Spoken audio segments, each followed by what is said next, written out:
Bonjour tout le monde, moi c'est Olivia.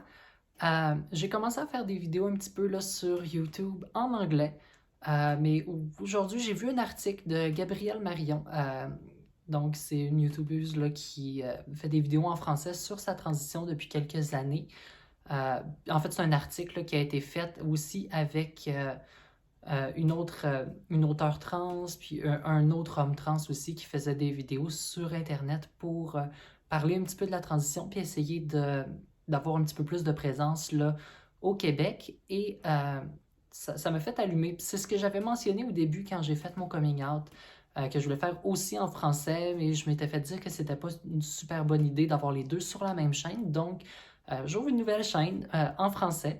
Je ne sais pas à quelle fréquence là, je vais faire des vidéos, mais je trouve ça important là, au moins d'amener un certain point de vue qui est assez différent. Donc moi, j'ai commencé ma transition il y a un an. J'ai deux enfants, j'ai 24 ans, puis je suis une femme trans qui est encore attirant vers les femmes, donc je suis lesbienne. Donc j'ai quand même un certain point de vue qui diffère, je pense, de ce qui est offert là, en ce moment.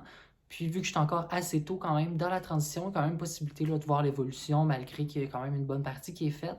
S'il y a des gens qui veulent voir aussi là, sur ma chaîne officielle en anglais, il y a une vidéo de transition que j'ai postée aussi là, sur Facebook qui montre un peu le progrès là, au départ versus aujourd'hui. Donc, tout ce qui s'est passé là, physiquement par rapport aux hormones, par rapport aussi à ce que j'ai fait, là, laser, électrolyse, etc. Donc, je devrais en parler un petit peu plus en détail prochainement. Euh, Si jamais vous êtes intéressé, juste à vous abonner, m'envoyer un petit message, vous pouvez commenter. Il y a aussi mon Instagram là, qui va être joint si jamais vous voulez me rajouter, me contacter. Ça va me faire plaisir. Puis, donc, ça, je voulais vraiment apporter une présence. Je pense que c'est important. Puis même si j'aime mieux personnellement l'anglais que le français, on est au Québec, puis il y a des gens qui ont quand même besoin, je pense, là, d'entendre certaines choses, puis de se faire représenter, d'avoir une certaine présence. Puis je représente pas tout le monde, mais s'il y a une différence qui s'apporte versus ce qui est offert en ce moment, puis je peux représenter certaines personnes en fait, qui s'identifient là, dans ce que je mentionne, je pense que c'est vraiment important. Puis c'est ce qui m'a permis là, de progresser dans la dernière année. J'ai écouté beaucoup de vidéos en anglais, mais c'est toutes les personnes qui ont fait justement, qui ont rendu leur transition publique, qui ont expliqué un petit peu leur processus.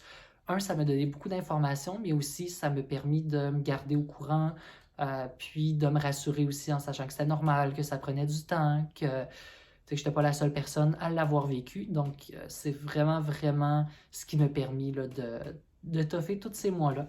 Donc, j'espère que je vais être capable de redonner un minimum là, de mon côté. Puis c'était le but aussi là, de commencer à faire des vidéos, c'est d'essayer d'aider un petit peu. Puis, un, d'être là pour les personnes justement qui le vivent, puis qui ont besoin d'informations, puis qui ont besoin de se sentir vus, puis de se sentir aussi pas les seuls, de ne pas se sentir isolés, mais aussi pour les gens qui sont pas trans, qui sont juste curieux ou qui ont besoin aussi d'être éduqués pour accepter, pour aider, pour être des meilleurs alliés. Donc, ça peut pas nuire d'avoir plus de personnes qui en parlent. Donc, ça, c'est ma petite vidéo d'introduction. Je vais essayer de travailler un petit peu là, dans le futur. J'ai déjà fait un petit peu là, les vidéos que j'avais l'idée de faire en anglais. Donc, je vais essayer de travailler un petit peu là, de ce niveau-là, essayer de peut-être reprendre ce que j'ai fait, mais les refaire en français.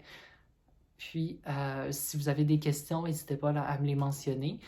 Ce que je vais parler principalement, ça va être justement les hormones, les effets des hormones, mon coming out, euh, qu'est-ce qui s'est passé aussi dans ma tête, comment je me suis rendu là, qu'est-ce qui m'a permis de me rendre compte que finalement que j'étais trans puis que je voulais ces choses-là, qu'est-ce que j'ai fait comme étape, c'est quoi qui s'en vient comme étape, pourquoi je fais certaines étapes et pas d'autres, c'est quoi mon opinion par rapport à ça, c'est quoi mes expériences aussi par rapport le dating par après, c'est toutes des choses qui sont quand même touchées.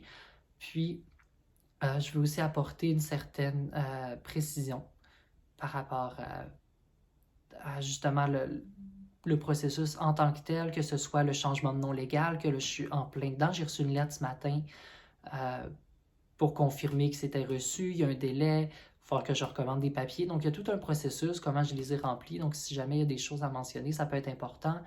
Euh, le laser aussi, l'électrolyse, je fais du laser maison, une petite machine qu'on se passe là, les bras, les jambes, les aisselles, donc ça peut aider aussi à essayer de sauver un petit peu d'argent, vu que ça coûte très cher une transition, si jamais vous ne le saviez pas.